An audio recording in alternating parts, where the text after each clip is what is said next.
Hello, everyone. I'm Jean-Claude at Beyond Mystic, and welcome to this very special new episode of Beyond Critical. With me this evening is the one and only Janine. You can find her work at tarotbyjanine.com and also here on the Academy. Janine, welcome back to the show. How are you?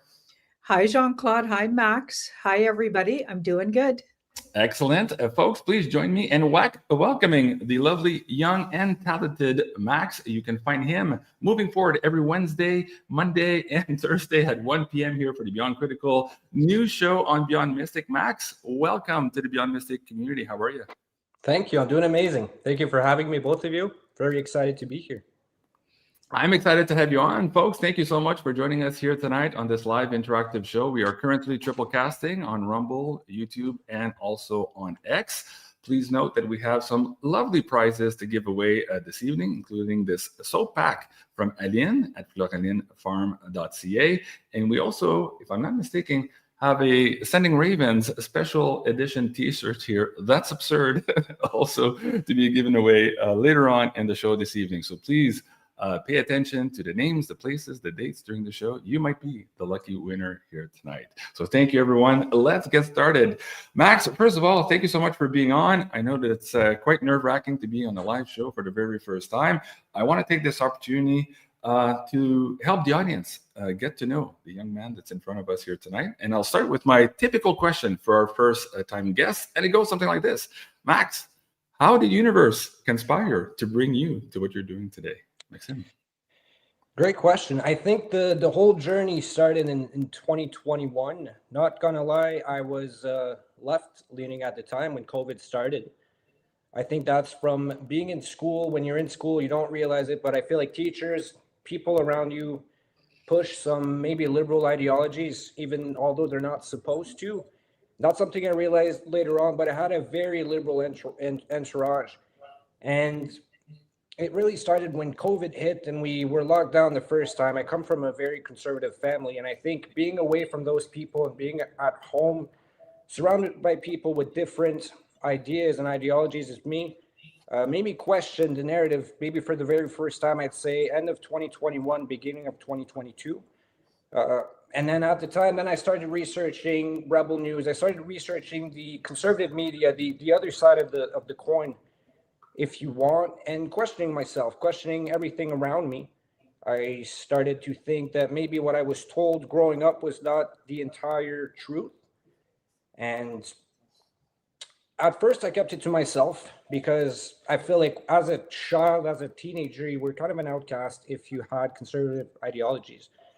So I kept it to myself. I didn't really speak of it much until 2023. I moved out of my parents' house when I was 18. That's the first time I had to buy groceries, toilet paper, all the stuff that you have to buy as an adult. And then I realized, wow, okay, this is expensive. There's a problem here. And I was making good money at the time. I was working at a dealership. I had a good job. But at the end of every month, after taxes were getting taken off of my paycheck, after I had to pay rent, insurance, groceries, all the adult stuff, I realized this is not right. There is a problem here. There's people with kids that are making less money than me. How are they affording to live? And I started doing more research, listening to more podcasts, growing my perspective and opening my view to the world. And then something I tell myself is, or I told people around me, is that you know it's bad, but once you start really diving deep in the world of politics and of governance, I want to say, or leadership, you realize that it's 10 times worse than you think. And I got hooked. I want to say in 2024, I got hooked to the idea that everything was possible. You'd hear something for the first time, you would think it's crazy, but then as you did more research on it, you would be like, wow, this is true. This is actually happening. And every day I started listening and opening my mind to more ideas, more what they call conspiracy theories that almost every time end up being true. And yeah, it brought me here. I felt a couple months ago, I had done my learning, I had done my background work, if you want, and it was time for me to speak out to the world and try to inspire young people like me, the future of Canada, the future of the world, to speak out and know that it doesn't have to be like this. We don't have to lower or accept our lower standard of living, as Mark Carney would say. We can be better. We can vote our way out of this. We can make a change collectively. It's not something I want to do myself. I truly believe I'm on a mission to make a change, but it takes more people. It takes the audience. That's why I'm very happy to be here tonight and have people support me and people taking the time to listen to my message. Hopefully encouraging young people like me to take the phone and speak out, say the words you're thinking, learn about your entourage, learn about the people in power, learn about the world, make your own opinions and speak out, and don't be scared. Don't feel like you have to listen and take for granted and believe that what you get told by people older than you or people that have authority over you is always right. Sometimes your teachers are wrong, sometimes your parents are wrong, sometimes your boss is wrong. Learn for yourself and don't be afraid to speak out and hopefully make a change in someone's life. Hopefully maybe influence someone to think like you, or even just to start questioning the leadership, start questioning what's around them. Right. And that's why I'm here today, is to hopefully start. This is the next step on my mission, the next step on my path to influence the world and hopefully make a change, at least for Canada. I'll start with my country and then maybe one day grow and influence the entire world. But I'll start with Canada, and that's why I'm very happy to be here tonight. Thank you again, JC, and thank you, Janine, for having me and giving me this opportunity. Thank you for the audience as well to, again, listen to my message and encourage me, because it's something we have to do together. I'm one person, but it takes the whole world to make a change. So I encourage everyone to speak out, and I'm very, very, very happy to be here. Thank you. Max, I have to say, I've asked that question to many, many guests over the years, and I think you just hit it out of the park that like nobody has before. So congratulations. That was very well succinct and well put to the audience members. We're getting a lot of positive reaction to you already in the chat, including Hot Pink for me says, Max has the rebel gene. I think so. So Janine, let me have you chime in here. You've just recently met Max. I've shown you some of his work and asked you if you thought it was a good idea for us to start this brand new franchise show here to both educate the audience that are currently with us to maybe better understand today's youth, but also to reach out to new younger audiences alike moving forward. And as soon as you saw Max's clips, you said, oh yeah, I think we're on the right page. So first, tell me your reaction, Janine, to seeing some of Max's work. We're going to get into that in just a moment. We're going to share that with you guys live here tonight as well. So don't worry. We've got a lot of cool stuff and a lot of news items to decode this evening. So tell me about your personal reaction first, Janine, and then I'm going to have you pull also on the same context here. I want to understand from Universe, we've asked Max permission here just before the show, for you to pull from the cards to see if Max has any karmic ties, any destiny kind of cards suggesting what perhaps he should be focusing on moving forward, and also if he has a little bit more clarity on that mission. He spoke of his mission. I thought that's very fascinating for a 20-year-old to bring that to bear, and I was wondering if a Universe can help us guide him through that as he discovers his first steps here towards self-mastery. Janine, your first reactions. Well, I also liked that he used the word, that Max, you used the word mission, because I think in a spiritual sense, we do have missions here. And it's really exciting to hear a 20-year-old talk about missions and the mission they feel like they were handed. I like that you came to this not necessarily through the coaching of your parents, even though your parents, I mean, I only know Ellen, and I've met her, and I don't know her very well, but I can feel, and the fact that she's friends with Jean-Claude and part of the Beyond Mystic family, she's for sure a red-pilled woman. I'm assuming her partner is the same. So your parents, just a little bit I know about them, like I'm pretty sure they're really cool people and on the same track as we all are here on this channel. But for you to come to it, not even like discussing it with them per se, and realize that you might have been brainwashed by schooling, and the fact that your parents sort of let you find it yourself without cramming it down your throat, all of that is really healthy. And that tells me that you do have the rebel gene. I would say the rebel gene strong in you. And you woke up just like a lot of us did. And your way of waking up was through the crazy pricing and realizing that, wait a sec, what kind of government would even allow this?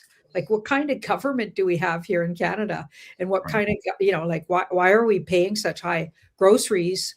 And never mind that, you started thinking about, how do other people do it? Like, that don't make, as much money as you do, or maybe have a family to feed. Like, to me, that's like, yeah, you got the rebel gene for sure. Very good. Thank Yeah. you for that, Janine. What about pulling some cards here and see if the universe can give us a little bit more details as to his karmic relationships here as it pertains to his mission, more details on his mission, and perhaps also if there's a destiny card in there somewhere. I'm curious to see what you'll pull up and how Maxime can use that also to further catapult his bright and expansive career here. Janine. And thank you, everyone, for all the lovely comments in the chat, giving Max all that support. You guys are absolutely amazing. Thank you. This is interesting. That's in the past that brought Max to this. So he's already got an old soul card here. We've got the strength card. Wow. And the sun in the middle. That's amazing. So it looks like you notice everything. You're not the type to sleep through life, Max. And that does set people apart. And that does mean like people usually gravitate over to this kind of thinking when they're not sleeping through life, right? Nothing sleeping about these two cards, two major arcanas. This one's noticing everything around you. And the strength cards, like, you already had many lifetimes. So it probably helped wake up your abilities really to notice what's going on around you. But there's a lot of people not noticing. Like, most of my family haven't even noticed anything that you're noticing, and they talk themselves out of it. Like, I'll talk about the price of groceries and how do other people afford it, and what do you guys think's going on, and in 5 years what's going to happen, and they don't even want to talk about it. Right? They're like, wow, yeah. So old soul cards are all around the reading.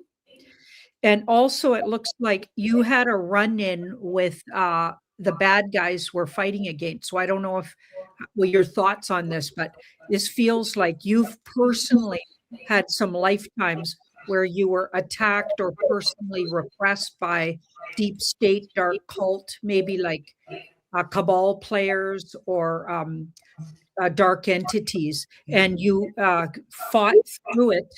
You have some skills in seeing through people's masks and fakery. You're probably really intuitive, and seeing through lies and deception because you had personal upfront experiences, maybe even in the tunnels, like Jean-Claude and I feel like we might have.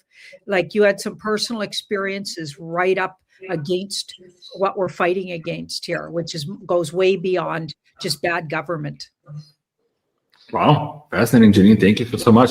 I have a few ideas as to what perhaps those obstacles might be. Max, how does this reading touch you? Do you have any supplemental questions or comments based on what you just heard? I've been told I have an old soul many times, so that's not news to me. But as for the dark path, yes, I've had a period where I feel like maybe some forces were trying to take me down. I'd say before I grew out of it and before I really started to take my life in hand and become the man I am today. I guess we could say that it might have been someone or some force that was trying to take me down before I rose up. So I would agree with the reading. Yeah, I can see that for sure. Oh, Jean-Claude. Sorry, Maxime, we're getting reports in the chat. Your mic is a little bit low, so either bring up the gain a little bit or bring the mic closer to you here. I know there's a little bit of an echo here, guys, tonight. We're trying to contend with it. I think we're having full duplex issues on my end because of my connection here this evening. So we're doing the best that we can. But we hear you okay, Max. There's just a little bit of a slight echo and a slight feedback on your end. Okay. So Maxime, a couple of things. First of all, thank you for that. Thank you for the introduction. Janine, thank you for that as well. It gives us some insight here, and the audience members are really resonating with this so far. But Max, you went a little bit quick on the how you got to here. You started kind of a couple of years ago, and I want to go back a little bit. Now, for all of us, mind you, we were all in that same position during COVID. It's very much a catalyst for many of us finally getting into our mission. Same thing with me, same thing with Janine. A lot of our audience members resonate extremely well with what you just said. But I want to bring you to a little bit younger here. As a toddler, how did you see the world originally? Like, did you feel at that point that you fit in? Were you often looking at the stars thinking, wow, this planet is weird as hell, I don't belong here? Did you have visitations perhaps, or weird dreams, or ghostly apparitions? Like, how was it for you as a kid, Max? The beautiful blue eyes there. Keep going, Max.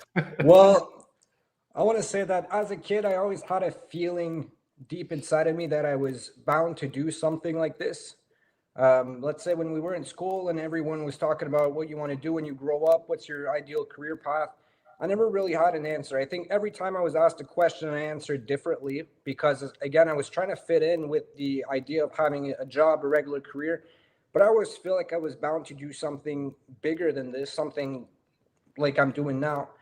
And I'm happy to be doing it today. But yeah, I've always felt like I had a mission. It just took me a while to figure it out. And once I started digging, then I found myself enjoying researching politics and enjoying talking about it a lot.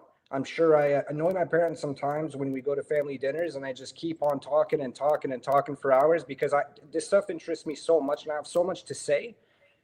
And yeah, but growing up, I had a pretty, I want to say, basic life. I was doing well at school. I was playing hockey. I did MMA and Kung Fu as well. So I was there you go. I was a pretty basic childhood. I like video games as well.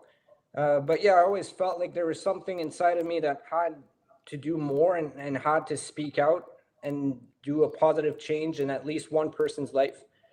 I just never wanted to do the bad things. So for a while, I just kind of stayed back, and I thought, well, when time comes and when the opportunity comes and when I figure out what I'm meant to do, I will do it. And I found that today I figured out what I wanted to do, and I'm doing it now. So I'm happy to be here. Yeah, there you go. I'm curious about this one here.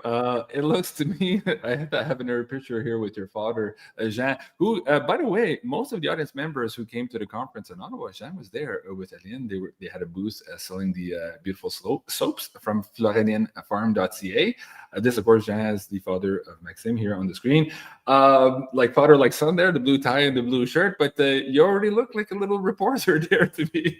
So I'm curious, in school, did you have an inkling to maybe question some of the teachers already at this age, Max? Yeah, well, to be honest, at the time, I wouldn't speak out.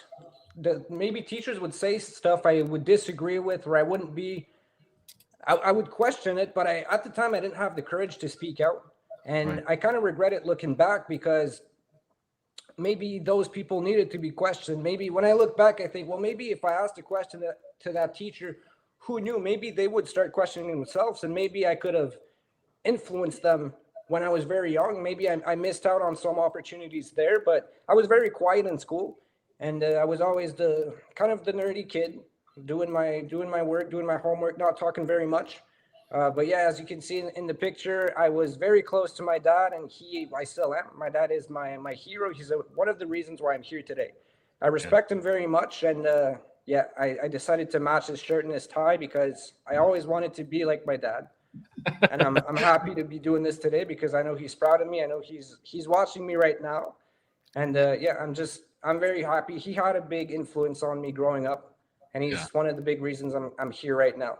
And I want to say, when I had a question, questions, I would go to my dad, and he would never ever judge me, and he would always help me and encourage me in everything I did. As a father and as a friend to Jean, I can tell you that Jean is extremely proud of you and what you've accomplished already in your life. Maxime, I've heard him say it, and I saw the tears in his eyes when he was showing me your first clips on your video and how proud he was of you. You spoke about Kung Fu. I want to do a touch base on that first, and then I want to come back to a few comments in the chat where people are suggesting that perhaps you have some star seed lineage. We're going to ask Janine to pull on that in just a moment, but I want to go back to the Kung Fu aspect of it. I'm a big fan of martial art. It builds a lot of discipline in young children, focus, self-determination. I have a picture here of you at our local school, the dojo, the Fengshen Dojo. This, of course, is the world champion of Letway. His coach is Sifu Pat Marcel. You're in a picture with him here. You were training at that particular dojo. What did the martial arts bring to you as a young man growing up here and dealing with the fact that you were trying to find this place in this world? How did martial arts bring you maybe to that next level, Max? I think it built a lot of confidence in me. I think knowing how to fight as a man is something that makes you feel like a man. And it's a basic explanation, but that's all I can say. It built discipline in me because honestly, I didn't really like it at the start. I was bored of hockey. I wanted to do something else. So I started doing martial arts, but it built a lot of resilience and a lot of disciplines. When you don't want to do a workout, but you're at the dojo, you have no excuse, or you can't just say no. You have to do it, or else the whole class will do push-ups. So, it teaches you to do stuff for others, and it teaches you discipline. And the biggest one, like I said, was confidence. I think once you know how to fight, you become confident, and that translates into the way you walk. It translates into your posture. It translates into the way you speak, the way you attack things, the way you view things. You always think that you can accomplish more, I think, when you know how to fight, because you see yourself as a more competent person. And I think that ties down to how men were built from the start of mankind, right? Men were always the fighters. And I think when you train and you bring that manly aspect back into your life, it allows you to achieve your full purpose and become yourself, become the person you're destined to be. I'm just flabbergasted by everything you're saying, because we're used to hearing young people say the exact contrary to that. For the last 20 years, we're being taught that everything masculine is toxic masculinity. And here's a young man correcting the course. So thank you for that answer. Very prompt, succinct answer, Max. That's beautiful. Janine, let me go back to you here. There's a lot of comments again about the Starseed vibe here we're getting from Max. Do you want to do a quick pull on that to see if we can decipher anything in there that might be helpful for Max also moving forward? Arctos 99, no soy boy here. No soy boy here. Yes, exactly. All right, Jenny, what do we have?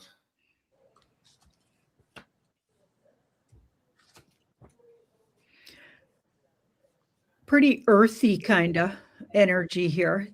Okay. This card's really earthy. Good manifester. He has a natural sense. So a lot of his lifetimes have taught him how to manifest what he wants.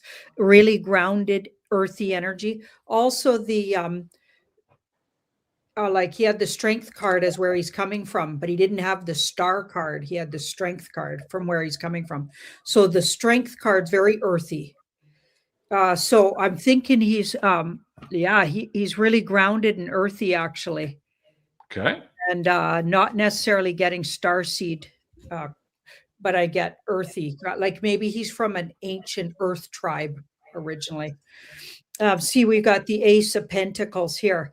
And we've got this disappointment card. Could have spent some time not incarnating on Earth, but didn't really like it, and got himself back to Earth as soon as he could. So spent a lot of lifetimes making his way back to Earth. I feel so like that's the mission. That's the orientation of his mission. And what you're saying is he's more akin to perhaps having done this in the past, and he's reincarnating now as things are about to change, and he's being activated maybe by his earthly inbound DNA. Would that be more accurate than the starseed part? Yeah. I think he wants to heal the Earth. He came back here knowing it needed him now. So that his mission's tied into how to get Earth back on track. Okay. Maxime, comments, question about the reading? How do you feel about it? I agree. I mean, I feel very grounded. I feel that I'm in the place I need to be, doing what I need to be doing. And yeah, I mean, I wish I could say more, but I think Janine aced it. Really, yeah. Okay, very good. And of course, you can call on Janine anytime if you have questions about this moving forward. So, guys, thank you for that quick intro and bearing with us through that. Again, don't forget we have some prizes to give away tonight. New schedule, of course, starting this week. Max will be producing short media clips. We're going to go into a few here now to give you an example of his amazing work. He's going to be producing that here on Beyond Mystic on Monday to Friday at 10 a.m. Eastern, as well as 3 more longer format news shows on Monday, Wednesdays, and Thursday. So check the schedule for that to see when those are popping up here very shortly. I think Coco will be scheduling or updating the schedule here either later this evening or tomorrow morning. So Max, let me bring up the another slide deck here. I want to bring the audience to some of your work to showcase that, and also to ask you questions about how you got to bring so much insight and opinion to all of these news clips at a young age.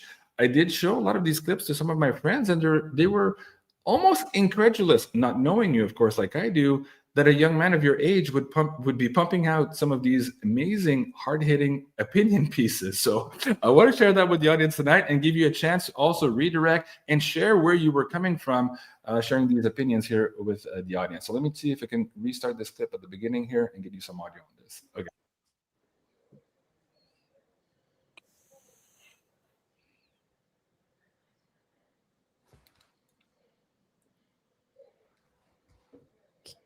Can't hear it. You can't hear it at all? Not even the chumpsing in the back? Hold on. Okay, let me just start that over. For some reason, we're on the wrong slide, maybe. Hold on. Is it this one? Yeah, let's try that over. So let me know right away if you can't hear it. So let's do a refresh on this. Oh, come on. Renegotiate USMCA? Well, I can. It expires very shortly. Yeah. And we could have it or not. It wouldn't matter to me. I think they want it. I don't really care about it. He's talking about the free trade agreement, the Kuzma free trade agreement between Canada, United States, and Mexico. Now, I think this is a bluff. It's a negotiation tactic. He does need the deal, and I think he's mad at Carney for going to visit Xi Jinping. But it's a slap in the face for the prime minister, because you can't say that you don't need the states and expect the states to say they need Canada.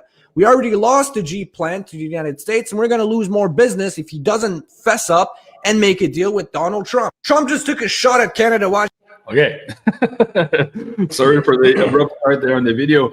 Maxime, again, these are very hard hitting clips. You're getting to the point. And you said something to me that when I asked you the other day, you said, I don't want to put stuff out that I wouldn't watch myself. You wanted to make sure that whatever you're putting out had value to your audience members and to your mission. What specifically here, in general context, is irking you about the Canada-US relationship here as it's being propagated by mainstream news and also by the Liberal government? From your point of view and your age right now, why do you think we should be paying attention to this? And what's your opinion on where all of this is going, Max? The reason I made this clip, my opinion, is if you listen to the mainstream media, the narrative, they say China is our second largest trading partner. But when you look at the actual numbers, we do 75 to 77% of our trade with the United States, and China is only about 3.5 to 3.7%. So it is our second largest trading partner, but the difference is massive between the two. And I think that Carney going to China just proves that he was, well, first of all, he was elected in April to make a deal with Donald Trump. That was his whole promise. That's why people voted for him. And he tried, he wasn't able to. After the Ronald Reagan ad in October, he kind of ruined all his chances to getting a deal with Donald Trump, as he was elected to do. So he went to China, I believe, just to show the Liberal voters that believe in him, to give him more material to praise him about, oh, well, at least he made a deal with someone, he's playing to diversify our partners card here. But it's hilarious that he would make a deal with someone who just a couple of months ago said they were the biggest threat to Canada. Exactly. The mainstream media is willfully ignoring that particular disjunction. But it gives material to the Liberal voters to praise Carney about, right? They can say he made a deal with China. We don't need the United States. He's diversifying our partners. And Carney often says that we don't need the states and that we have to diversify ourselves from the states. But then when a good deal like Kuzma happens, and again, like, in his year-end interview, he said we already have the best deal with the states. He was talking about Kuzma then. And now he's going to look the other way around, go to China, act like we don't need the States. So then Trump's going to be nonchalant. I think that's a negotiation tactic, because if you look like you don't need them, then they're more naturally attracted to you, right? That's going to scare Carney into thinking, well, we might actually lose this. And his own words were, this is the best deal for Canada.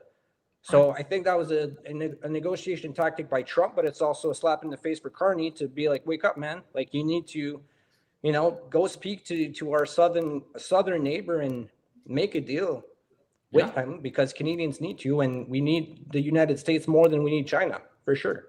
Absolutely. Well said. Okay, there you have it, folks. You're hearing it from XM here on the background. Let's go to the next clip also, and we'll get Janine to chime in on the next one as well. So let me see if we can get to this one here, and let's play this one. Be all over the news. A bunch of churches were also vandalized in the last 4 years. Combined with the fires, it totals for about 123 churches that were damaged, yet no one talks about this anymore. Around 65 churches caught on fire since 2021, and I bet you didn't know that just 9 days ago, another one burned down. It was determined to be arson, and absolutely no mainstream media touched on this. And I promise you, if it was a mosque or a synagogue, it would be all over the news.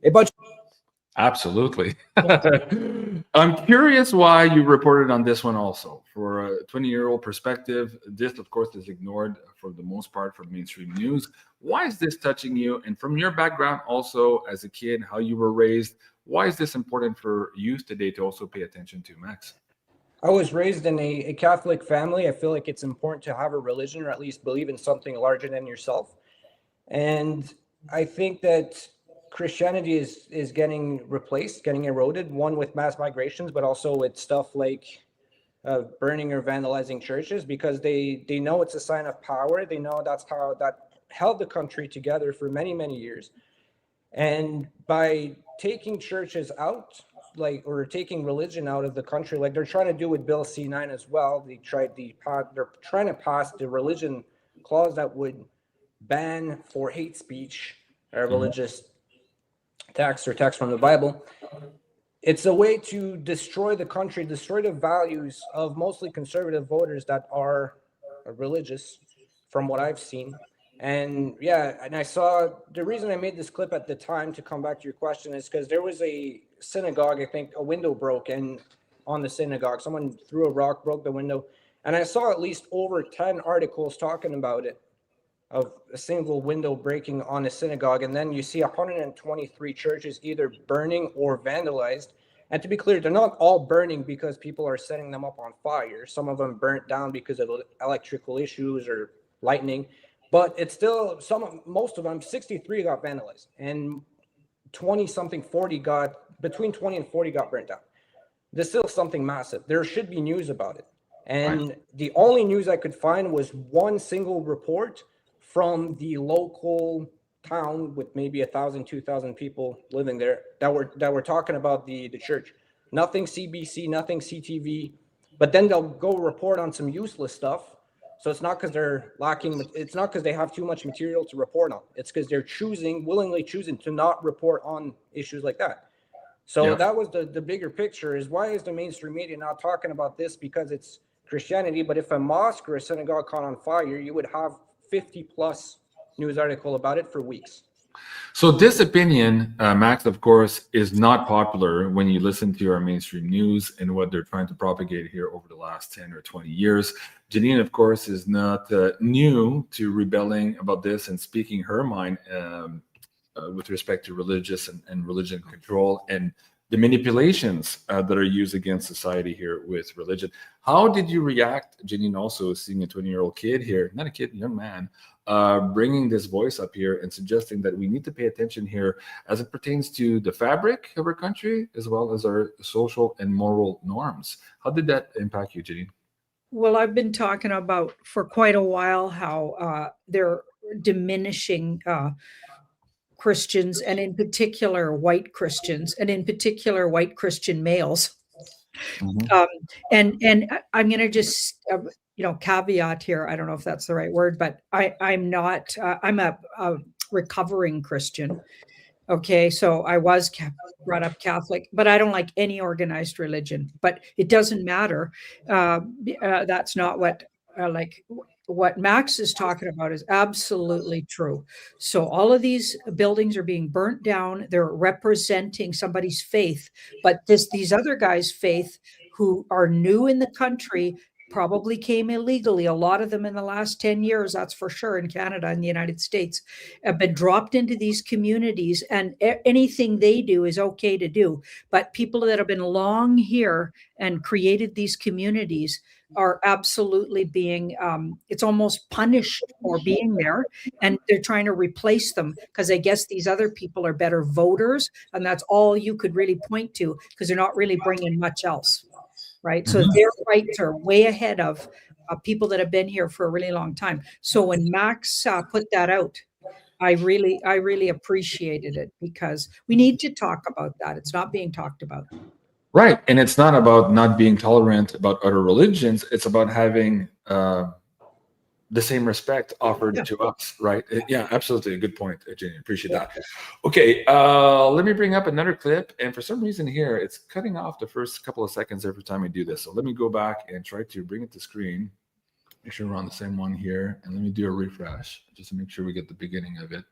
Cut the audio here. It's a little bit tough to run. Just asked to cross the floor by Mark Carney. This is getting ridiculous. This time it's an NDP MP, and she also refused to do it. It's not looking good for the Prime Minister. First, he was exposed by Scott Anderson, and now the CBC themselves. 2 weeks ago, I called him out for lying when he said MPs are attracted to what we're doing, and the Liberals were all up in my comments saying, oh, where's the lie? Where's the lie? But what do you have to say now? It's funny, too, because the CBC literally said crossing from an opposition party to the government can sometimes be rewarded, possibly with a role in cabinet or with a parliamentary secretary position. They are admitted that MPs are doing this because they are getting something in return, whether it's money, whether it's a promotion, something is being given to them. No one is crossing the floor because they admire the Liberal policies. Another MP was...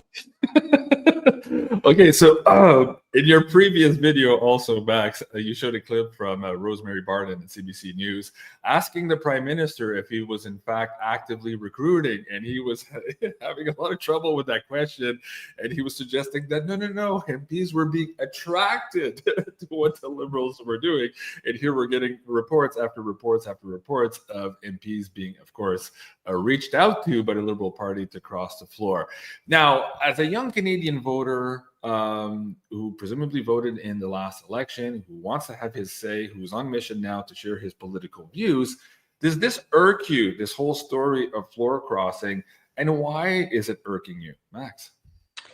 It does, and to be clear, in the comments of those videos, I'm having a lot of a backlash from people saying, well, it happened during the Harper government, and it happened during Conservative government. And to be completely honest, I'm against floor. I think floor crossing should result in a by-election, because most people, especially people my age, when they vote, they don't even know their local MP. I'm sure I could ask 10 people, 20 people my age, they wouldn't know the local MPs. So people are voting for a party, they're voting for a leader, not an MP in most cases. And I feel like when someone crosses the floor, especially we had Michael Ma, that was a very recent MP. It was his first term. He had been an MP for 8 months and then crosses the floor. It raises suspicion. And it's like, well, what's the point of voting if the MP can just switch party? And I think that in this situation, it's even worse because Carney is clearly using it to try and steal a majority. He was not able to get it from our democratic system. He was not able to get it from votes. So he's trying to get it from backroom deals, as Poilievre would say, and we cannot do anything about it. Canadian voters don't have a say in it. It's like we voted and our vote just went to garbage. So I would say the same thing if a Conservative MP was switching to the Liberal Party. I'm against floor crossing. I think it should result in a by-election. And yeah, but in this case, it's even worse because one, Carney is lying, as you just mentioned. He's telling Rosemary Barton that he is not doing any active recruiting, and then few weeks after, there's many reports. After this video, there was a third one that came out from Amarji Gill, Conservative MP, that also said he was encouraged to cross the floor. So that was a lie exposed by Mark Carney. So this is the first piss off, and then the second piss off is using it to try and get a majority. So. Okay. Thank you for that. And thank you for exposing the many lies of Mark Carney. He's had quite a few, not just during the campaign, but of course, since he's been in the seat of power. Janine, do you agree with that? Should floor crossings lead to by-elections? What do you think? Well, yeah, it's like they scam you. So Yeah. you vote and then they go over to the other side. Like, I totally get it. It's a common sense, actually, and it's offensive to the people that voted for them. And what I like is I'm feeling some Aries energy. And Max, you don't have to talk about your birth sign if you don't want to. So I'm a Taurus. aha, I'm a Taurus too. So Tauruses are really direct people, but you might have some fiery Aries or Sag in there as well. Yeah. Yeah. Well, somebody said at the beginning of the show, we need to get Astrid to maybe look at Max's astrology. So, Max, if you're game on that too, we could do another live show and we could have some fun. Yeah, with you. And you can feel free to ask questions too and I'd be understand your own curious. astrology. Yeah. Because Totally. yeah, I feel like you got those good qualities of Taurus, really directness. I love it. And also like common sense. That's where the groundedness comes from. Right. Definitely earth and grounding with Taurus, but you got some fire in there too to bring the heat on. And what do you think also, maybe not from astrology, but if you have an inkling, Janine, I do this detect a sense of wanting justice. That justice is a big part of his mission also. What sign would be more convenient for that, or do you have any other insights, Janine? Well, you might have some Libran in there. They don't like injustices. Maybe rising Libran or something. So yeah, I think some Libran. Did you find yourself as a kid always having to maybe help siblings stop fighting, or if somebody had tattletale on somebody else? Like, did you find yourself playing the role of moderator in some cases as a kid? Yeah, I was very neutral. Very neutral, and I tried to always. I don't like when my friends. Well, when I was a kid, I didn't like when my friends fought each other, so I always tried to stay in the middle and calm them down. And I was lucky; I had a really good relationship with my sisters, so I didn't have to really bug them too much and calm them down. But yeah, for school friends, definitely I was always in the middle. Didn't want to take anyone's side. So it's not just justice. I'm detecting from your videos, I've watched quite a few in preparation for this show, but it's also the idea of fairness. And I'm seeing it the way you report too. Like, you're not necessarily anti-liberal, you're not necessarily anti-conservative, you're more team humanity, or in your case here you're talking about Team Canada. But as you're expanded here, I very much feel you as, no, I'm just team human. I don't care if you're this color or that color. If you do something right for the community and for humanity, you're going to be there cheering for it. But when you see something wrong, you want to bring it up and you want people to discuss it. So that's the fairness aspects of it. And I think you have a really good balance so far in the shows that I've seen, Max. So please continue doing that. It brings a lot of respect and longevity also to your work from an audience point of view, and building that trust relationship with your audience. That is going to serve you really well on the long term, Max. Okay, let's go to another clip here. See if I can refresh this one. Yes. Okay. Canada's worst ever deal. China makes phones that can turn into literal spy gear. They were caught interfering twice with Canadian elections. Carney said it himself, they're our biggest security threat. But I guess that doesn't matter anymore. 49,000 EV cars. Let me tell you the real reason. I exposed this already. China starts selling cheap EV cars. Carney puts the mandates back in place. That forces people to buy an EV, so they buy the cheap one. China's happy because they're making a bunch of money. Carney rolls out with the carbon credit system that forces car companies to sell a certain percentage of EV. If they don't meet that threshold, they need to buy carbon credits from a company that's sold in surplus. Brookfield's invested in all those companies through their net zero portfolio. Brookfield makes money. Carney makes money. Are you starting to get it? Carney. Tell us what you really think, Max. So first of all, you worked in a dealership. You mentioned at the intro here, you know quite a bit about this. And you also know quite a bit about the buying patterns of normal day Canadians with respect to these EVs. Of course, here in the North, they don't work as well as other places around the world, but there's a bigger agenda at play. And you're pointing out to it here that it's not necessarily about the science, it's all about the money. Are you getting it yet? So Max, why are you so passionate about this one? Well, because I think that was more on the conspiracy theory side, but I think that's what the New World Order is about. I think that's Carney's final plan, is to roll out with the carbon credit system. And for those who don't know, the carbon credit systems, like I explained in the video, would be a system where a person has a limit on how much carbon they can spend, maybe per day, per year, per month, however they decide to do it. And it would work for companies as well. And the way I explained it in the video is, let's say a company like Dodge has, well, let's say car companies have to sell 20% EVs every month or every year. If they sell, a company like Dodge sells 30 cars, 30 EVs, that would be 30%. Let's say they sold 100 cars, 30 were EVs, 30% EVs, they would pass the 20% threshold. If a company like Tesla sells 30 cars, but all 30 are EVs, then that would be 100% threshold, 100% carbon credit points, right? Yeah. But then you have a company like Toyota, maybe sold 1,000 cars, but out of those thousands, only 30 were EVs. We have 30 from Toyota, Dodge, and Tesla, but Tesla's at 100%, Dodge is at 30%, and you have Toyota at 3%. Toyota is going to get fined, and the fines could be, I've seen, could be as expensive as the price of a car. So let's say $40,000 per car to bring it to that 17%, to bring it to the 20% threshold. Instead of doing that, they can buy carbon credits, which are just tokens that Tesla or Dodge that sold in surplus, in that case would be Tesla, they could sell the extra 17% to Toyota to bring their margin up to 20%.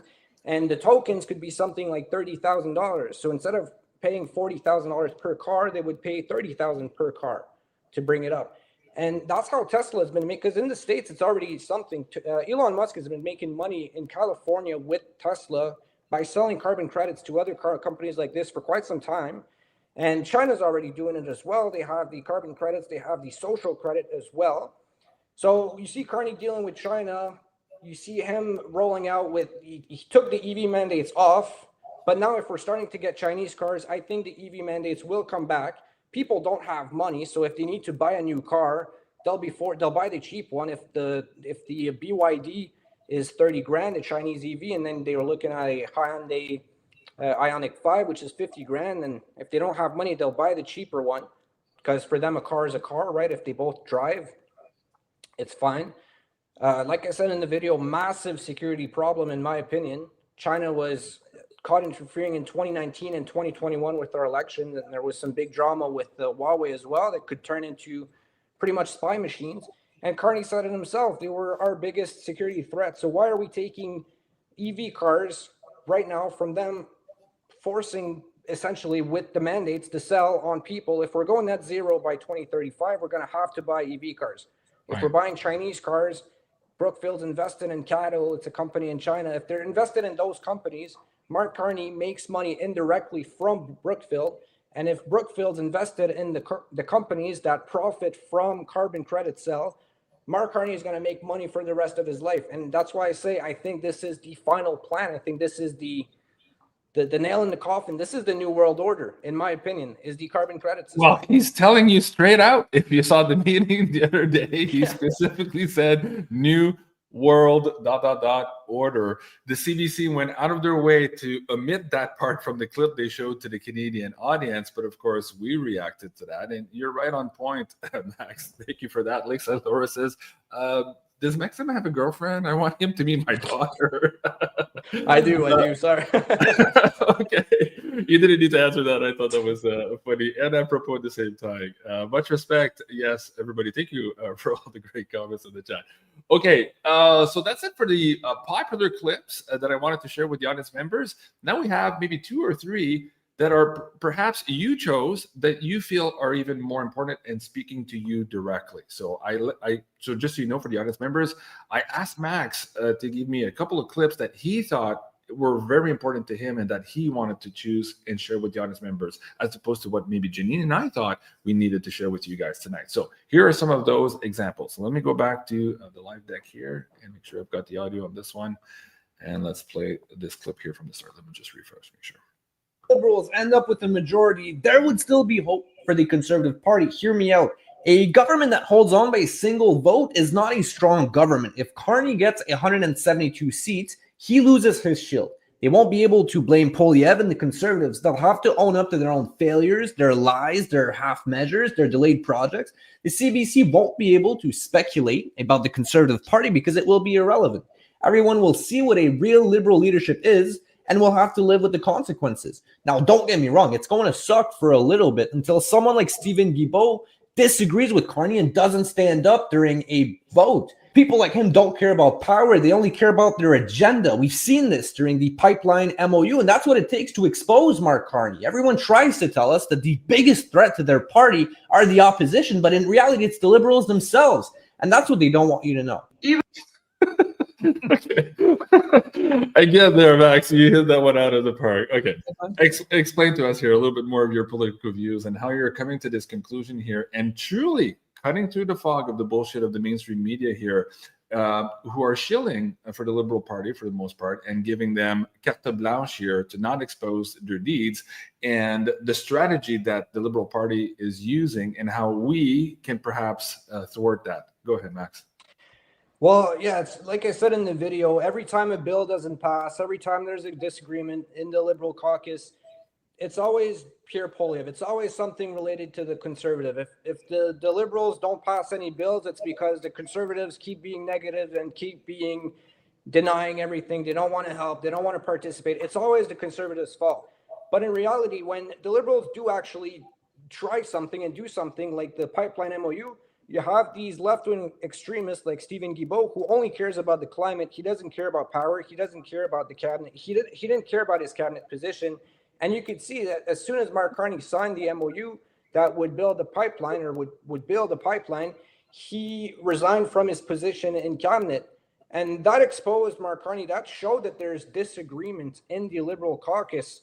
But on the mainstream media, you're going to see, oh, the Conservatives don't agree with each other. The leadership is bad. They all hate Polyev. No one. But in reality, you can tell that the Liberals are not sunshine and rainbows as well. When stuff like this happens, when a vote happens, if you have members, let's say they did build a pipeline, and let's say the Liberals had a majority, Stephen Guilbeault wouldn't stand up during the vote. CBC wouldn't be able to say that the Liberals are all sunshine and rainbows, everyone gets along, they're all on the same page, because you would see they would have no shield, like I said in the video. So, and again, it would suck for a little bit. I stand by my words, because they could pass some pretty damaging bills, but it would suck until we would realize that, yeah, maybe they're not all good. And then that would open the eyes of other voters that are diehard Liberal. They would see CBC wouldn't be able to back the Liberals and make up a story about how it's the Conservatives' fault. So that's why I say they are their own worst enemy in that sense. And to open the eyes of the electorate, we need more people like you doing exactly what you're doing. Like you said, you're just one voice, but if everybody picks up a microphone, suddenly we're a deluge of voices, and they can't hide behind the shield, as you just said. A few people in the chat are asking, I'm not sure if we have this clip on the line, but they're asking you about this independence movement in Alberta. I did see, when I did research for your show, you had produced a clip on that maybe last week or even this week. Can you share your thoughts on separation right now and whether or not you think this country is going to hold it together, and the threats, of course, of Donald Trump wanting to annex Canada as the 51st states, but also these independent movements now that are going through Canada in 3 or 4 of the provinces right now, and also this in the bigger context of Trump wanting to merge all of North America together, including Greenland here as an economic and defense zone moving forward. How does this idea of separation here move forward in your mind, and what do you think are the key political context that Canadians and Americans should be thinking about? Max? The way I see it, being from Ontario, I'd like Alberta to stay part of Canada, because I like our country. I like everyone in our country, and they bring, with oil, and they bring a lot to our economy in Canada. I understand their point of view, however, because they get screwed over by Ottawa when they pretty much take their money, take their pension plans, and distribute to the whole country. So I can see why they want to separate, and they've had enough. I think Alberta has a bigger concentration of people who've had enough, and that's why it got to this point. Same thing with Saskatchewan. There's been some talks about Saskatchewan. Some people wanting to separate there as well. From the point of, is it actually going to happen? I doubt it will. I think they will get the referendum vote. I think they will actually get the signatures, and the vote will happen. However, there's too many complications afterwards that they don't talk about usually during the when the mainstream media, or when you read the news. Because once they get the vote, let's say only 300 people, 400,000 people show up to the actual referendum vote. Alberta has a population of 5 million, if I'm not mistaken. the federal government can then say, well, there's only 400,000 people that voted in favor of separation. The population's 5 million. There's not enough people to actually represent the popular opinion of the province. So knowing Carney, he could shut it down right there. Or if it goes to negotiations, then, well, they're already having issues with the First Nations, because the reserves are technically owned by the federal government from treaties that were signed a long time ago. That would create issues. The negotiations could go on forever with the federal government and the other provinces. And then you have to think during that time, there might be a change in leadership. Pierre Poilievre might be elected in spring of 2026. Will Alberta want to separate then? That's questions I'm asking. And I think the negotiations would go too long and the Liberal leadership will be too short, to where we will get a Conservative leadership, hopefully in the spring of 2026, which would maybe calm down the heat that's going on in Alberta right now. I totally understand why they want to separate. I just think negotiations will take too long, and it's not actually going to end up happening. As for you mentioned annexation with Greenland. Sorry, what was sure? Yes, if you want to chime on that, go ahead. Do you think that's going to happen? Because Trump is not known to make these off-the-cuff comments. Typically, he puts stuff out there. The media laugh at him, only for us to find out later on that he was right on the money since the beginning. So where are we going with Greenland? Yeah, I'm still following this pretty closely. I mean, it's in the development. He announced it being news last night that he was putting tariffs on 8, so Denmark and 7 other countries in Europe that are supporting and are standing with Greenland, that are sending troops over. He put 10% tariffs on them, and he said he would jump them to 25% by June 1st if there was no deal on the table for the United States to buy Greenland. I do think that the people in Greenland should have a say. However, I think Trump has enough money to buy them if he wants. Strategically, like we talked about privately, I think there's a hidden, it's not just about the strategical military purpose. I think there is a hidden aspect that we're not discussing on the mainstream media. There's a reason why he wants Greenland this bad, and he's been wanting Greenland since 2019. Yeah. So we'll see how it develops. I mean, that's very good. If he does end up getting Greenland, we'd be pretty surrounded. We would have the U.S., Alaska, and then Greenland. So Canada seems like it would fit well on the map there, which is not something we obviously want. So we'll see how it develops. But Trump is known to do some pretty wild things. So I don't have an opinion on it because he keeps surprising me every single day. So I don't know what's going to happen tomorrow or the next day. Well, you're alluding to something that's happening in the background. Janine's been pulling on this as well. There's way more than meets the eye than what we're seeing on the mainstream news with respect to this story. The Russian minister, also Medvedev, just came out yesterday and said, this is going to happen. It's already in the cards, so to speak, and nobody in Europe is really going to do anything about it. They're going to sit on their hands. So he seems to know what the script is already.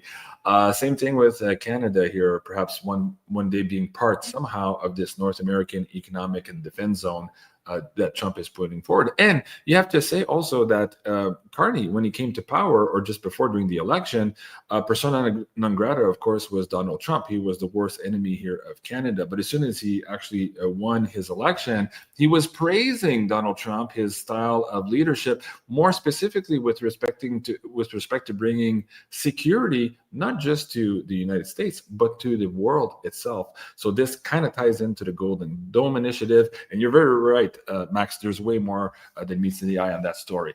We're heading up to the 1 hour mark here. I want to finish with one last video, and I think it's your video on immigration, a big part that we need to look at here before we go. And to answer some of the questions already in the live chat, people are asking if you're going to be concentrating on Canada or in the rest of the world as well. You kind of answered that at the beginning of the show. Of course, you want to start with home here, but as the poster would suggest, that kind of bleeds into what's going to be happening with America moving forward. And to the extent that we're seeing these world geopolitical news, Maxime is also going to be growing and growing his knowledge base here, and we'll be reporting as we move forward here to answer some of your questions here in the live chat. So when you see videos and posts from Max here moving forward, leave comments, leave questions below. He's going to be very interactive in that, and he's going to be tailoring some of these shorts for you guys here moving forward. So let's get to that clip here with respect to immigration. I do want to have your thoughts on that as well. So let's play this one here, and let's go Back to the beginning. Hold on.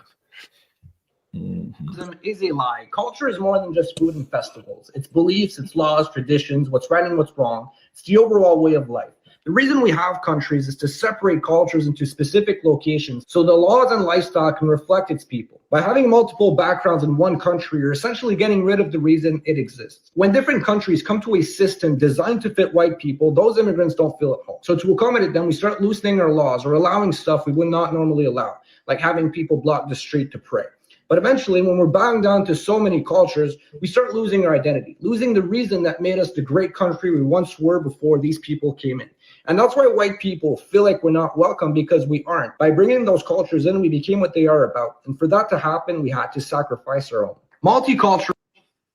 Maxime, these are very poignant views. And if you were on CBC having a debate with the leaders 2 years ago, the CBC might have accused you of being racist with this particular viewpoint. I, of course, don't agree with CBC's viewpoint, but why is this so passionate for you as well as a young man trying to make his career, make his place into this world? What's going on with the immigration here in Canada? And presumably, it's the same story across the world, and a lot of audience members are going to resonate with what you have to say. Max?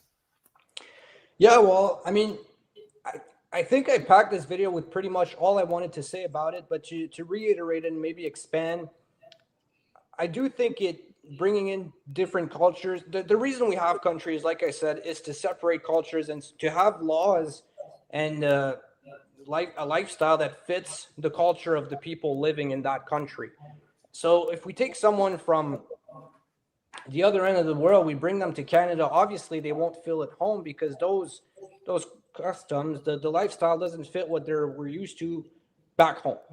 But now do this times a million. Those are a million people that are complaining, that are not happy with the lifestyle. They were promised a better opportunity here. I'm not blaming the immigrants, I'm blaming the system.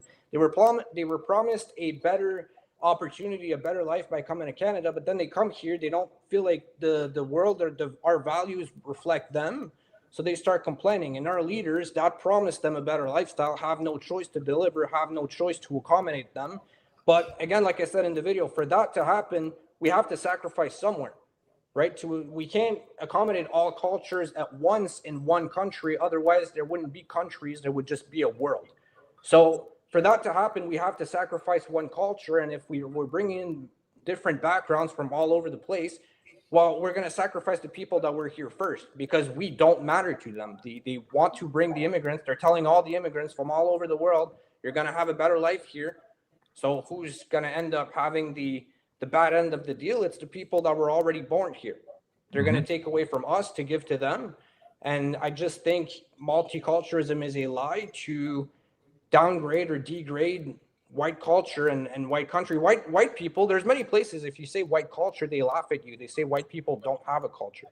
So that's, I mean, you're coming from a French Canadian background, that's even more insulting. Absolutely, I totally get you. Well, exactly. You come to Canada because of the culture, because without the culture, we wouldn't be a great country. And it just sucks to see that our culture gets eroded and that our people are suppressed and feel like they have to allow this to happen to themselves. Otherwise, like you said, we're going to be called a racist. And I think that's just unfair for us, because if white people went to the Middle East and started taking over their country, they wouldn't allow it. And the CBC, if they reported from the Middle East, would say that the white people are bad for trying to impose their culture on a different in a different country. So I think it's a double standard here. When it happens to us, it's fine, but if it happened to them, it wouldn't be. Yeah, Max, wonderful. Janine just had a rant a couple of days ago on her Quick Draw Thursday. She was talking about Islam, and she riled up quite a few of the comments. But again, we need to be able to have these adult conversations and to share our views and not be shut down automatically for being racist. We've had too much of that already. And I think that those politicians who were hitting the red flag or the warning bell a couple of years ago on this were really sidelined by the mainstream news, and it was a big disservice to the community, because we're now seeing big problems that were foreseeable only a couple of years ago, but actually either ignored or even encouraged if we go a little bit deeper as to what perhaps the main agenda is behind all of that destabilization. Max, you're absolutely wonderful and on point. I have another quick question for you before we go to, I don't have a clip on it, but there was a huge demarcation a couple of years ago, and that is when when Elon Musk bought Twitter. Big change happened there at that time in the fight against censorship around the world. And so we're grateful to have this platform. And it really made a difference to where we're able to share with people around the world what's truly happening. Just an example as what's happening in Iran right now with Iran shutting down the internet. We wouldn't see the struggle there and also the celebrations that are happening behind the scenes. We wouldn't see the people fighting back the hordes of immigrants in their communities across the world if it wasn't for Twitter. What do you make of Twitter moving forward? And as a young man, how did that shape you also in the last couple of years to encourage you to do what you're doing today? I love Twitter, and I think everyone in the chat, if they don't have Twitter, they should download Twitter, and they should look at Twitter every day, look at the news on Twitter. That's where the real stuff is. That's where you see, that's where everyone's able to take their phone and post a video and not have it taken down by the platform. Twitter is the only social media that does not have censorship on. So, I mean, if there was one social media you should be using, it's Twitter. That's where I get most of my news from, and that's where I interact with people, and that's where you can see what really goes on and not have to listen to what you see on Instagram. That's the news are banned on Instagram, for one. And what would you say, Max, about the counterpart arguments to where people are saying, oh, but on Twitter, there's all this hate speech. I don't want to go there. It's all bad. What do you say to those people in terms of censorship and having to deal with freedom of expression, but not throwing away the baby with the bathwater, so to speak? What do you say to that counter argument? Well, I would ask the people that say there's hate speech to define hate speech first, because it's still not allowed to make a death threat on Twitter. You can't say that you're going to kill someone. That's not allowed. So, I mean, that is hate speech, and it's not allowed on Twitter. You can get reported if you make a death threat on Twitter. It's like the same thing as making one in real life. Now, if hate speech is defined by something you don't agree with, then what are we talking about? You know, if you're if you don't want your opinion to be challenged, don't go on Twitter, and I mean, keep going on Instagram and keep being brainwashed. But no. And I, for one, do not want our government to decide what is and what is not. Well, exactly. Yeah, exactly. All right, Janine, you're nodding the head there. We're almost there at the end of the show, guys. A couple of things. We want to give away 2 prizes tonight. I said we would give away some soaps and also a absurd Janine T-shirt. I'm going to do that now. While I do that, Janine, I want you. Oh, actually, I'm going to ask Max to think about this. Max, as a young man right now, we're seeing a lot of love in the chat. People said you're very eloquent. You have all this fire, this passion. You're right on about your messaging, and you're not shy to talk about what you really feel. And I think that's very important. And it very much echoes my interpretation of who you are and where you're coming from. And I love that we're all on the same page here. But I want to ask you also how you got to this, where perhaps the barriers were, and how you specifically want to do a call to action to the other young men, perhaps in the audience members who are thinking, hey man, if that guy Max can do it, maybe I can do it. What would you say to those guys, Max? Before I ask you to answer that, let me just bring up the contest for tonight, and we'll wait for that to populate here while we ask a question. Ladies and gentlemen, this beautiful soap kit, this is from floralinfarm.ca. There, if you go to the website, you can use the coupon code BM10. You'll get 10% off of all of these lovely creations. This is the kit we're giving away tonight. And for the lucky winner, the question is, what days is Max going to be producing the long form news format here on Beyond Mystic? Not the short, but the 3 long form formats. So give me the 3 days in 1 sentence here, and we'll pick a winner very shortly. Max, going back to you, what's your call to action to the youth right now who are listening, who think perhaps they could pick up a microphone and do exactly what you're doing? Well, if I'm speaking to young people, I would say that the first thing that many people tell me is that they don't have the gear. Listen, I make all my videos with my phone. So first off, that is not an excuse. Secondly, we don't have to live in a world, we don't have to accept the standards that have been given to us. We don't have to accept the conditions in which we live in. If you're not happy with your life, it's your choice as a man, as a human being, to take action and do something about it. For me, my mission is to speak out to positively impact the younger generation, especially in Canada. And I believe that everyone has a mission. It might not be to speak out, but if it is, all you need is to take your phone, speak what you think, and think for yourself. You don't have to consume information and assume that to be true. I would say that when your parents, your teachers, everyone around you, your boss tells you something, always research it for yourself. And if you don't feel comfortable with a certain policy or with a certain law, or a certain ethic, something that gets pushed on you, you're not the problem. There's always going to be people like you who believe in the same things you do, and you shouldn't take that for as a weakness. You should embrace the fact that you're different. You should embrace the fact that you disagree with the mainstream message, the mainstream media, and voice your opinion. What's the worst thing that's going to happen? We're on this planet once. Why not use this opportunity to at least make a change or at least improve? Because worst case scenario, you fail, and so what? You've tried. You're going to be more grateful on your deathbed that you've tried to make a change or that you've impacted someone positively, rather than not trying at all and just bowing down to your authorities your whole life and accepting the life that you've been given. Make something of yourself, try your hardest in everything you do, and never settle for what others give you. Always chase more, and always question the narrative. That's going to be my final message here. Always question the narrative. Absolutely love it, Max. Thank you for that. And if you guys are watching in the chat and you're hearing the fire in your belly or feeling the fire in your belly, please take up a microphone and follow the young and wise Maxime's advice here. Okay, there's quite a few answers. A few people have it right, but a lot of people have it wrong in the live chat. So, Janine, I'm going to ask you to ask me or tell me when to stop the feed, and then my cursor will roll up until I find the correct answer. So let me know, Janine. Stop. Okay, so hold on. So actually, that's the right answer. Okay. A few people had Monday, Tuesday, and Wednesdays, but no, it is actually Monday, Wednesday, and Thursday.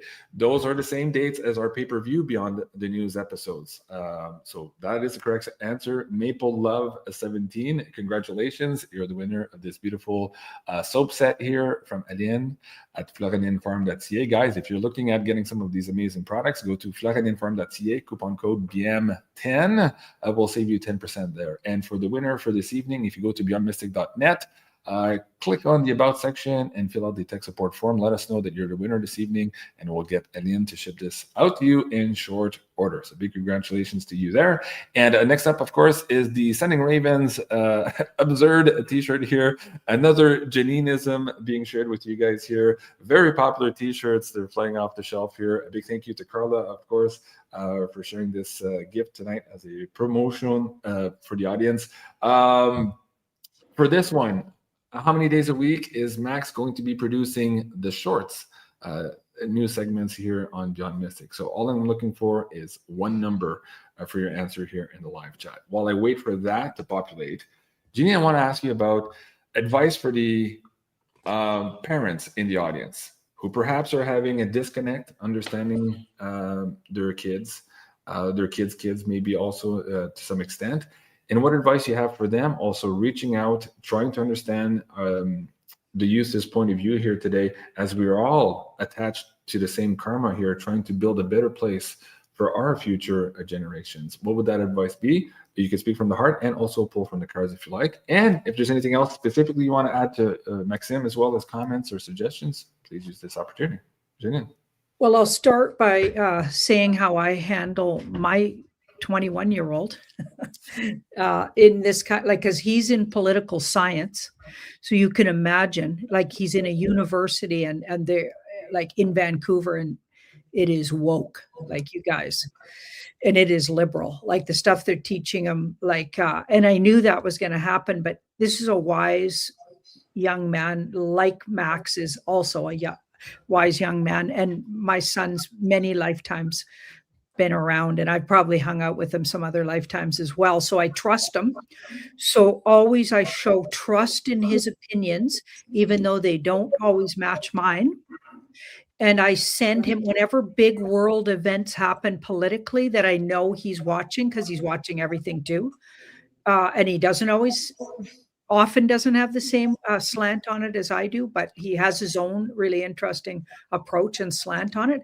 I always send him things I'm seeing that make sense to me.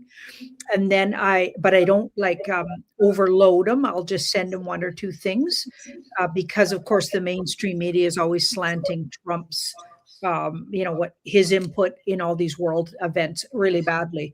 So he was for a while really offended by Trump, but I started subtly sending him things that truthers might be sharing about Trump that he had no idea about. And then he would do his research. Like, this guy's a researcher, and he's very fair. He's much more fair than I am. I'm more black and white and really intense. Like, my cards and my gut says this. I don't even care what the research says. I'm going with that. Okay, but he's a researcher and a really smart fellow. And so he goes the intellectual research route. And then he would often come a little my way. But then he would also show me where he was getting his wisdom, and it wouldn't be so he'd bring me a little more over his way, and it's creating both of us to be wiser, smarter, and more rounded in our opinions about things. So that's how I'm doing it with him. I'm keeping an open conversation, never judging what he gets or says, always listening to him like an equal, and just asking his opinion about what does he think about this. But I'm also floating him things he might not otherwise see. That's different from what the mainstream's saying, and it's really been effective. Yeah, I love that. Well, thank you. It's, actually, that answers the advice part on parents. Let me shift the cards then to the question of why should audience members here be paying attention to the young Maxim here as he continues to develop content here on Beyond Mystic, and how that pertains to both his mission and the mission collectively of Beyond Mystic here in creating this brave new world of ours, not the new world order, the opposite side of that. Janine. Yeah, it's like an opportunity. So it looks like he's an opportunity for a whole nother take, right? That they wouldn't otherwise see. We've got the Tower card in the past. So there's been so many shocking revelations that have happened in the community. And all of us have been shocked by things we've seen happen in the last, even, I'd say, 6 years. That's everybody here, I'm sure of it. We've been shocked at what's been happening. And I feel like this gives us another perspective from a wise old soul who's got deep wisdom and really grounded wisdom, so that we want to hear from people like this.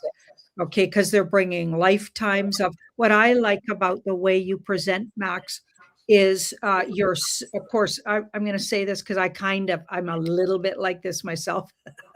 You're succinct and you see the big picture. And I'm sure you look into details, but the way you present your videos are short, punchy, and really to the point. So you're not getting too wordy, and you're bringing it right, zooming in on a micro point. And a lot of people need to hear it that way because they'll get lost in the weeds otherwise. So I really like that. And I think that's part of what this is getting at here, right? So you're bringing this because it's so confusing right now. We can get lost in the weeds of the theater because we're watching a lot of political theater, and you're trying to cut through some of those weeds, I feel like. Yeah, and we're going to also watch you learn and expand because you're going to move into all kinds of new territory. I feel like you're going to get far more worldly, and you might move a little away from Canada because everything that's happening here is the whole world's affecting it, especially when it involves Carney. I mean, look at him. He's obviously a WEF puppet. Okay, so the whole world's involved, and I feel like you're going to move past Canada and start really understanding what's going on in the States, and I'm sure you already are doing that. And like what's going on in Australia, what's going on, because it's all interconnected, and it's going to be fun to watch from your perspective. So it's going to be enjoyable. And things are changing. Like this death card says, nothing will ever be the same. So, and we can't do anything about that. So we're going to need new ways to look at things because we're in all new territory. So having a youthful vision on it, that's refreshing. It's going to be good because some of us have been watching this for so long. We actually need a new perspective. We need some fresh eyes. Fresh eyes is always good. Wow. Maxim, comments, questions, reactions? No, yeah, I agree. I mean, Janine is right. I am more focused on Canada because that's where I'm from, but I do follow world news as well. And well, like she said, what happens on the rest of the earth affects what happens in Canada and vice versa. Carney is a traveler because Brookfield is invested in companies all over the world, so he needs to travel.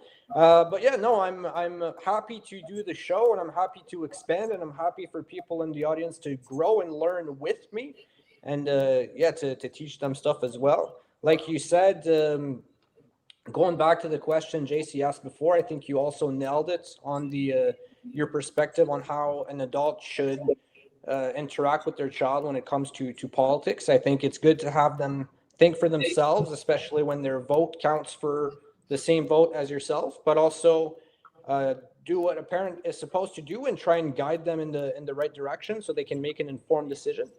And yeah, again, I think it was spot on with the card reading, and I think it was spot on with the way you described the parent-child relationship when it comes to politics.